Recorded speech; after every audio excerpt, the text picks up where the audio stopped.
Alrighty, guys, we're back again. Farmers and Wellness here with my guest, Leland. I keep Leland. I'm saying it right. Okay, I got it right this time. I got it. Leland Devon, IB Pro, owner and operator, head coach of the Next Level Health and Wellness. Alrighty, Eugene Torrance, y'all know me. I'm trying to be a YouTuber. I'm trying to bring the information to the people, but you know me, I'm a businessman, so we have a lot of ventures going on. I have the shirt right on. Stretch me, doc. We're a wellness platform. Man, I got some of the business. I got like 4 or 5 businesses that I run. I own my own self. I love me, so I do me. I don't know how to get a job. I think last job I had was 2003. Yeah. That's a long time ago. I worked at I like to hustle. My job was always hustles. Like I wait tables. That's a way to me to hustle. That means they don't. If I leave.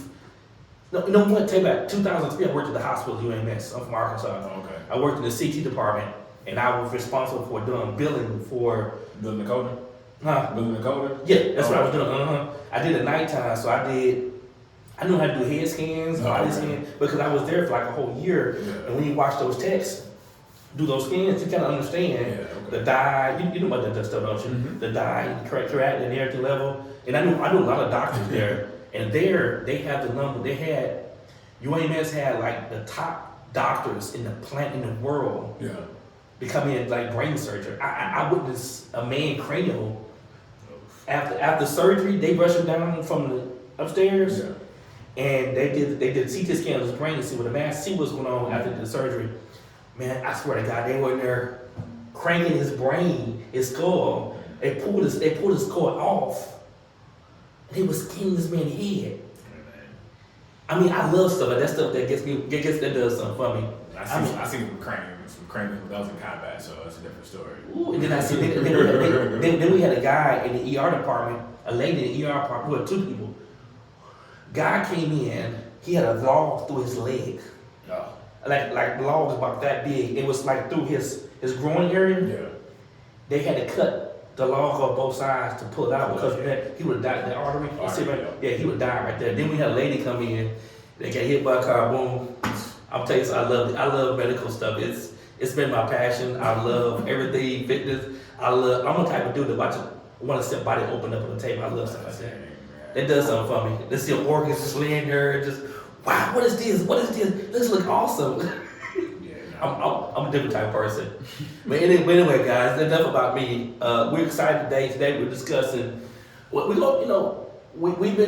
we both not gym rats. We got bits of stuff we do, but we work out quite a bit. People have questions, and we notice a lot of young people out there, even people just getting out the couch, starting off. He's a trainer. He works with people, coaches people quite a bit, and people want to get themselves in the best shape of their life. There's a process of this. You can't just come in, boom. The best thing about this is make a decision.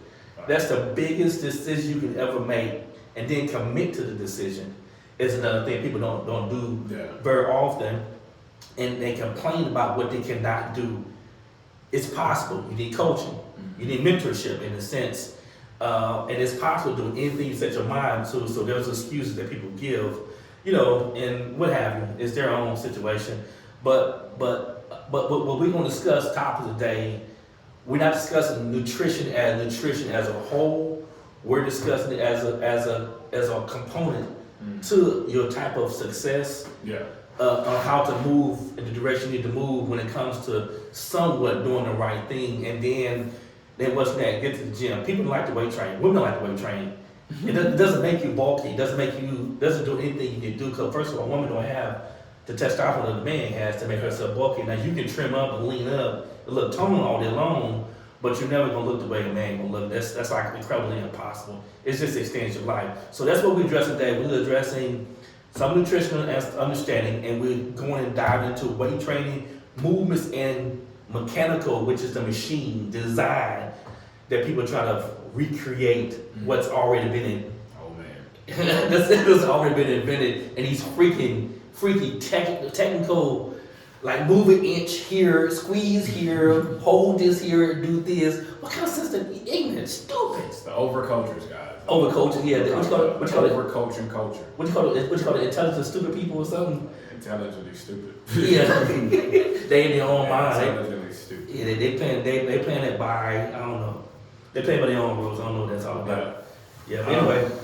So with foundational nutritional staples, all right, that's what it is. It's like all of you, no matter what country you're in, but specifically the United States, you were given by the USDA this idea of, we talked about this before, you know, your balanced plate should be a protein, a veggie, and a starch. Yeah.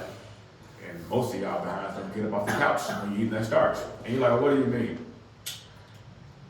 If you're not going to exercise, why are you eating carbs? Yeah.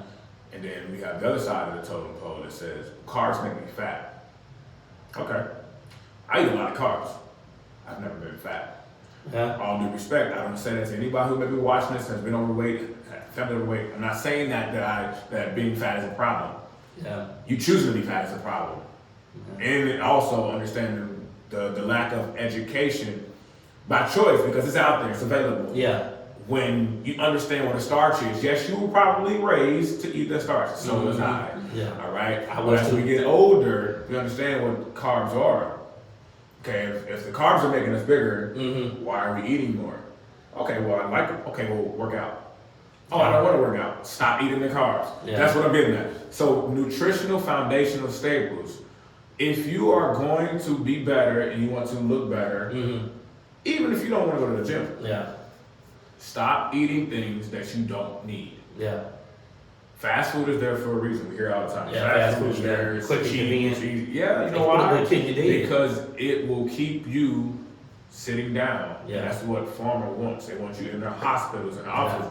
I have clients that I've had for years. I mean, I've been doing 15 years. I have clients that have been with me for 7 years at a time. But I never bring on a client with the desire to keep them as long as I want to because I need to. However, pharma and your doctors want you in their office because it keeps you in their pocket. So fast foods exist to push the agenda for pharma, all right? And once you understand how that chain works, you will see, well, he's probably right, yeah. You know, when I eat those fries, and, you know, I really get sluggish and tired, and I don't feel like getting up, and I'm gonna turn the TV on. Yes, right? So nutritional foundational staples. If I'm not going to exercise my body, I don't need to go to the gym. If I'm not gonna exercise, I'm not gonna get up and walk. Yeah. I do not need carbs. If I put gas in my car, I don't plan on driving it until 3 months later. It's gonna be bad gas. Yeah. Carbs are simply fuel for your body. Yeah. That's the first thing. Yeah. Beyond that, once you understand and, like you said, make a decision, a commitment to wanting to be better healthily and physically, the first thing to start with is, well, how are my eating habits? Because you can't go from the couch to the treadmill and think that your heart is gonna sustain that. No, it's not gonna work. You need food. You need that starch probably now. Or you need to say, okay, I'm done eating this fast food. So I don't care if you ate fast food 2 out of 3 times out of the day. If you decide to go to the gym, make 1 of your 3 meals at least healthy. Why? Because incremental changes, habit changes will produce your results. Yes, you still have 2 fast food meals or pre-made meals, absolutely. But we can cover those after you at least have a consistency around 1 meal. That's a staple. When I get people that come to me, I love using this example, they eat 5 large pieces a day or 5 Big Macs a day. It doesn't matter. I never want to tell somebody to alarm them and to give them more stress that I need you to cut it out and go cold turkey and eat chicken breast and eggs. Oh, that's crazy. Because it will scare you and your body will want to shop. And you'll probably lie to me and eat whatever you want anyway because you're like, I can't do it. It's not sustainable. But a nutritional foundational staple says if I build better habits, then I can get better results. Once I habit stack, I can then take this victory and say, man, I've done that for a day. I've done that for a week. I've done that for a month. Then you add in another variable. I've ate a breakfast meal consistently, Mr. or Mrs. I don't like eating breakfast or I'm not hungry. So what? Your body says eat. Okay, now you got breakfast out of the way. Week 2, let's work on that healthy meal number 2. Okay. Week 3, work on that healthy dinner. So whole transition. After you slowly stack those habits, your body's gonna do what you thought it couldn't do for 20 years. You're like, oh crap. And then you start seeing your gym performance becomes better. So the nutritionally means simply putting things in place, setting small goals, like you said, commitment. I want to work out. I want to be healthier. Okay, eat right first. Just 1 time a day. For 7 days. That's 7 good meals that you didn't do last week. And then try it again for meal 2 the following week and so on and so forth. So let me ask you a question. What do you think about if I'm on the couch, I'm trying to figure it out, I'm gonna get back in the gym, and I've been contemplating this, I've been sluggish, feeling bad, I'm sleepy, I'm tired all the time, I'm depressed like crazy. What do you think about blood work? Oh man, Is that something necessary? Because before you commit yourself to a program, you go to the doctor, you visit the doctor, say you have pristine shape, you got this going on. When you think, is that something I would suggest, like blood work, to somebody on the front end before we even have a conversation about what do you want to go to? You get what I'm coming? Am I saying that right? No, yeah. 20 years ago, we would never recommend blood work, and here's why. Food was not as tempered as it is now. Oh yeah. People weren't as lazy as they are now. Yeah.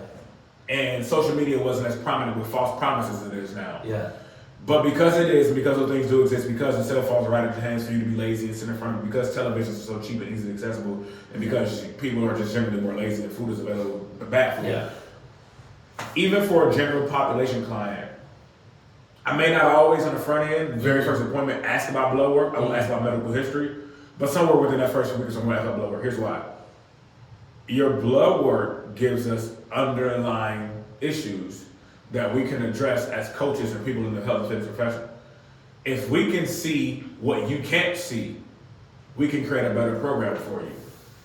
Okay, that's a good point, and I want to say this because people don't ask it. People don't ask it, especially if you work at a gym. Mm-hmm. You work at a private facility. They're not going. That's. I know you're a Gold's gym trainer and asking for no blood work. No, they're not. Because think about it, to make you successful at doing your business, and you're considered the first hand of medical, non-medical assistance. The works matter, but you trying to lose weight, which is part of your health situation. Why wouldn't you? That should be something you should be. Hey, what's your history, injury history? What's your blood work like? Because I can see your LDLs, I can see your HDLs. I can see all these triglycerides. I can see whatever going across the board, and we can talk about what are you eating on a daily basis. Okay, this is what exercise. This is what your heart rate need to be at. Training at this level.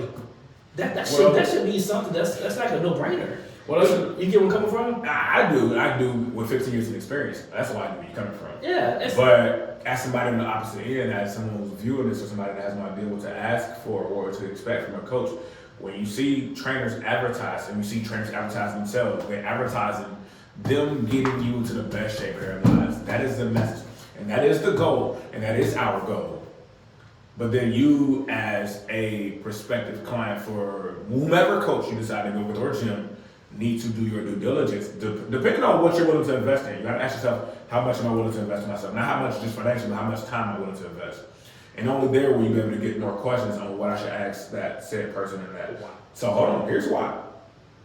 It costs time. Okay. And money. Okay. On both parties. But your life has a value to it. We know this. I'm talking to them right now. now. It costs time and money on both parties to get that information in question. Now, a good coach who has your best interest says, okay, look, Mr. and Mrs. Smith, we definitely need to get your blood work done.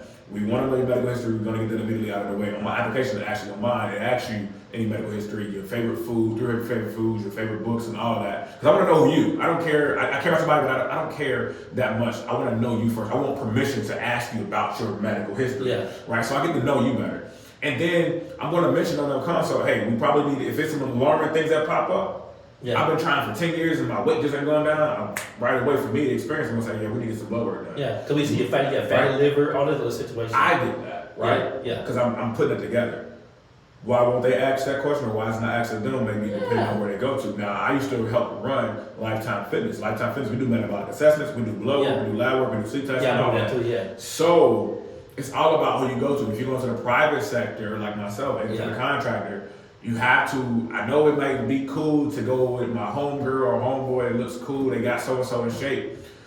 Or then you might see somebody like me, that dude's buff jack, I'm afraid of him, but if you sat down with me and I asked you enough questions, you'll see, well, he actually cares. No one's ever asked me about my blood work. No one actually asked me about my kids, about my family, about my money.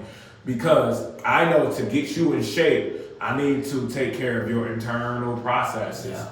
And that's why we ask those questions. Yeah. So now, guys, that's listening and watching this, is that if you want to get to your better part of your fitness, you have to do the underlying work. If your markers are off, health markers, you can spend 3 months in the gym and not lose a pound. Sure, wow.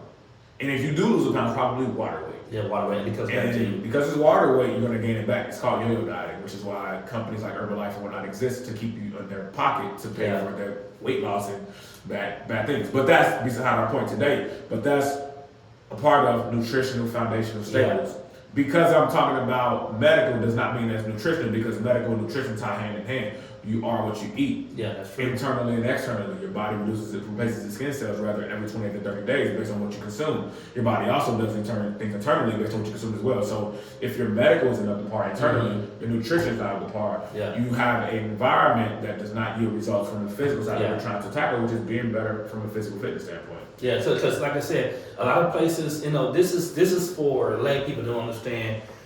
When you go to a gym, which is, I'm not gonna use no commercial name because I'm not promoting them, but any commercial gym you go to, they're not gonna require you to do that. They're gonna require that you won't have any injuries, and they're gonna look at you as you just come and get a service. Not really that interested in you.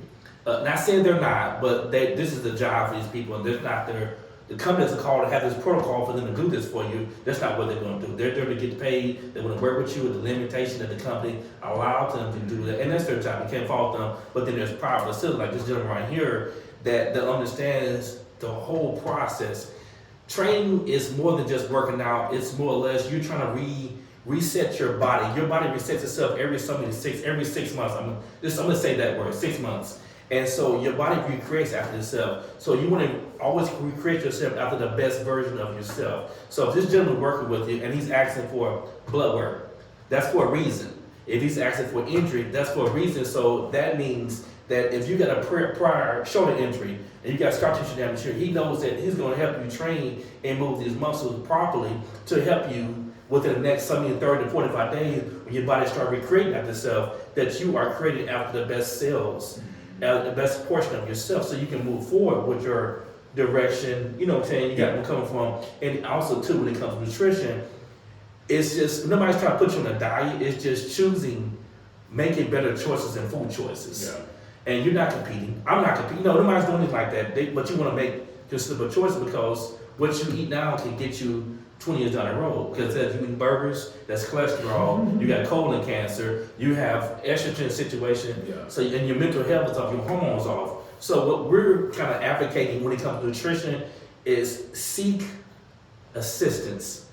Ask the right questions. If they're not asking you the right questions, you need to find some questions to go to. And listen. And you need to vet your people you're talking to and just have a conversation. I'm pretty sure 30-minute consultation, 15-minute conversation, that's a conversation of both y'all, and y'all see where y'all can work together or not. Yes. It's like getting y'all courting each other. See what's going on. If y'all I like it, okay, we good. We're on the same page. Let's get it going. Yep. You get them coming from, and so that's what needs to happen. People not vetting, and they just jump into bed with anybody because guess what? I trained a student so and she went pro. She may not want to be pro. She may just want to just be good for her husband, her family, or go to the beach, or go to Jamaica, whatever. That's what it is. But you gotta take people where they're at and help them look at what's called the light above the sun. You can come from. What's the you look what's in front of you, but there's possibilities that you can not even see, that the person you're working with can actually see for you. Oh, you know what? I can see it now. It is possible I can get there. You can't see the forest from the trees. That's what you got. There you go. You can't see the forest from the trees. So that's where our approach is to nutrition.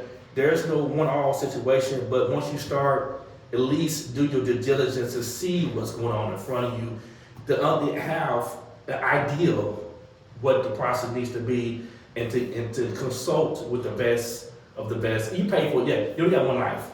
Once you fall off, you fall off. Once you take that dirt nap, that dirt nap is forever. You ain't getting about that one. That's over. That's it. Bye-bye. Have a good day. Boom, boom, boom. But anyway, you can kind of reduce those chances. Tomorrow's not promised no one. And just try to, take it easy from there and just consult, get the help you need to get to move to the next level. As we wrap this part up, all of you watching this have some desire to be informed and educated. Yeah. You either have a coach or you don't. If you don't, you're probably thinking about hiring one. If a person on the other end that's supposed to be the professional in said industry that you desire to get into, is not willing, not capable, they're not willing to answer those, or they can't resource out, shut the conversation down. Yeah. If you feel uncomfortable or they challenge you and ask you why, are you asking to shut the conversation down? I have clients, especially in my online brand, and they're younger. This one kid actually asked me about 30 questions his first week with me. And he kept apologizing. I was like, no, now I'm his second coach. And he had all these questions because he came from an experience where he wasn't really getting education. So even to this day, yesterday he asked me about 15 more questions and he apologized. And we've been together 5 months now. He still asking me a ton of questions. And I'm like, don't apologize for asking me questions. I want education. He's in 16 weeks up 25 pounds. Wow. Lean tissue. He's up 25 pounds. That's a lot.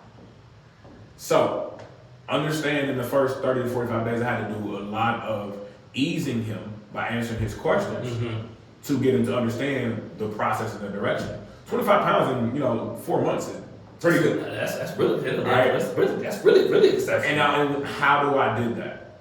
It wasn't me telling him what to do. It wasn't him eating the food. It wasn't me putting him through the workout because he does his training remote. I don't train him in person. He's scheduled 2 persons in session in person, but his program is all on his own. We're able to accomplish. We're able to accomplish this good weight gain because I was able to alleviate the stress, cortisol, and answer the questions that he's asking me for him to understand. If you as a person understand why I tell you to go in traffic and drive down the road, and I tell you why you gotta drive to the destination and why you gotta make the pit stops here, you can say, okay, now I know the why, you'll do it.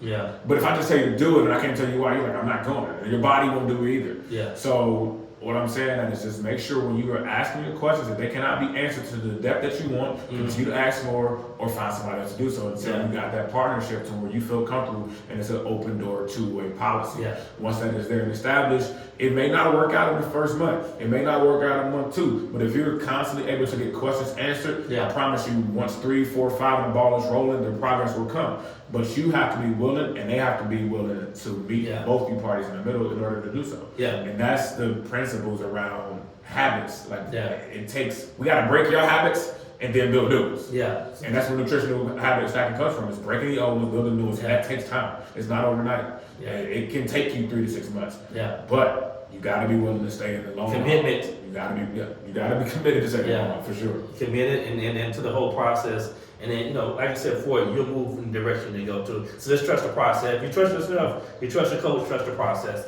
Like I said, so with that, I'm excited that we had this conversation. So it puts you on to know a little bit about nutrition and not dive into the detailed aspects of it because, it's not necessary. You can get your own nutrition from whoever you hire and they can relay the detailed information to y'all. So with that, guys, we're out. Performance and wellness till next time. Peace. That's another good one too.